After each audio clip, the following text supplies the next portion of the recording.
Do you want to quit your miserable job? Do you want to live the life of your dreams? Do you want to be financially free? You might want to keep watching this video. Now, most people, most investors go into the market or the large cap indexes. I'm going to show you why that could potentially be a problem and explain to you why people aren't getting ahead and a possible alternative to consider if you want to cash flow and invest and put your money into the biggest companies in the world, the biggest companies in the US, and turn that into cash flow that you could pay all your bills with, all right? This chart right here, it shows the S&P 500 total returns. Now, this is what most investors are invested in, you know, this or the NASDAQ or some other index. And we see here blue is 2023 and red is 2024. All right, 24%, not a bad return. And that was in 2023. And it went down 1%, 2024 was 23%. But look at what the Magnificent Seven, this is the 7 largest cap companies that are included in this index, right? So we have the Mag 7 and then we have the rest of the companies, the 493 other companies that make up the index. Well, the Magnificent Seven in 2023 was 106%. They're carrying most of the weight. It dropped a bit in 2024, but still 64%, very healthy return. Now, if you remove just those 7 companies, those top 7 companies from the index, look at what your returns drop down to. In 2023, 4%. You're not even beating inflation. Right? You're not getting ahead. And in 2024, it was only 6%. You're not beating debasement, monetary debasement. So you're putting a lot of your money, you know, because these are weighted and you're putting a lot of your money into these companies, they're not really pulling their weight. And if you look at how the index and the market is weighted, we can see here, you know, the remaining companies outside of those 7 giants that are basically carrying all the weight on their shoulders, it's 70%. 70% of your money could be going into the losing horses. I'm considering is putting more money into those top companies, those winning horses.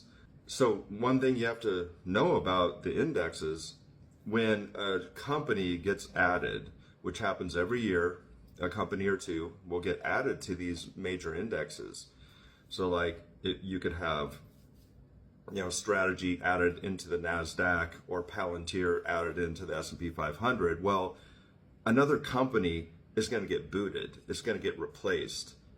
And so when you're putting your money into, you know, into the market, part of your money, now it may be a very small percent, like less than 1%, but still some of your money is getting put into some outdated company that's way past its prime and it's on its way out.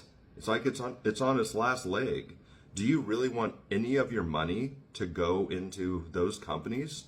But that's essentially what's happening. And people are, you know, diversifying for the sake of diversifying, but they diversify into garbage.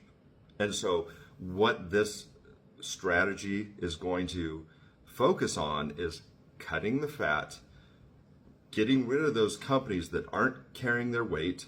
You know, maybe they were 10 years ago, but they're not now. And we're going to go into the winning horses, and we're actually going to consolidate even further. We're even going to hand pick out of the Mag 7 and make our own basket of stocks. And these are the biggest companies in the world. One of the ones I would consider cutting is Apple. They're a blue chip company at this point. They're even paying a dividend. And I feel like when a tech company starts paying a dividend, they kind of feel like maybe they're past their prime. They're not they're not as innovative as they used to be. They're giving money back to shareholders instead of investing into research and development and coming up with new ideas. And they're like, we'll give this cash to you guys and hopefully you reinvest. And, they made a commercial that kind of made Thailand look bad. So like, gonna trim that. Another one I would look at is possibly Google also. And then what you're left with is 5 companies that are, going to carry the bulk of the market and the S&P moving forward. You're consolidating, but you're not putting all your eggs in one basket.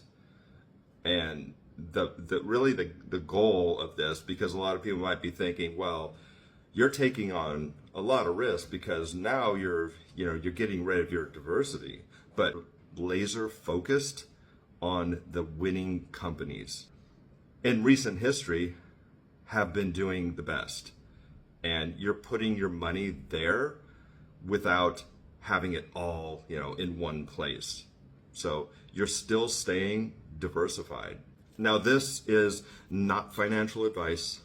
This is not a suggestion, but this is a mock portfolio that I came up with of these hand-picked companies out of the Mag 7, the Magnificent 7, that are basically carrying the market, okay, in recent history. And these are also options trading ETFs that cash flow. So what you're doing is you're taking the biggest, most successful companies in the world and you're turning it into a cash printing machine. And that is the goal here.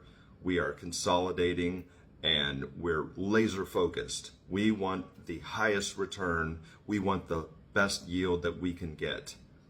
And we are trimming that fat. We're getting rid of the garbage. Here's some of the tickers that I would consider and I would look at if I were to, build this hand-picked portfolio. So for Microsoft, I would look at ticker MSFY. Now I also compared it and I back tested it with MSFO and it slightly outperformed it. Now I don't know if it's going to continue to outperform it. We'll have to see, but it did slightly outperform it. Amazon, I'm going with ticker AMZP. Meta, I'm going with ticker FBY. NVIDIA, I'm going with ticker NVW. And Tesla, there's a couple options I would look at, and that would be TSLP or TSYY. TSYY gives you some downside protection. So if I wanted to go with more with downside protection, but also a little with some leverage, I would look at TSYY. But those are my 2 options. That's what I would look at. And this is a laser focused portfolio.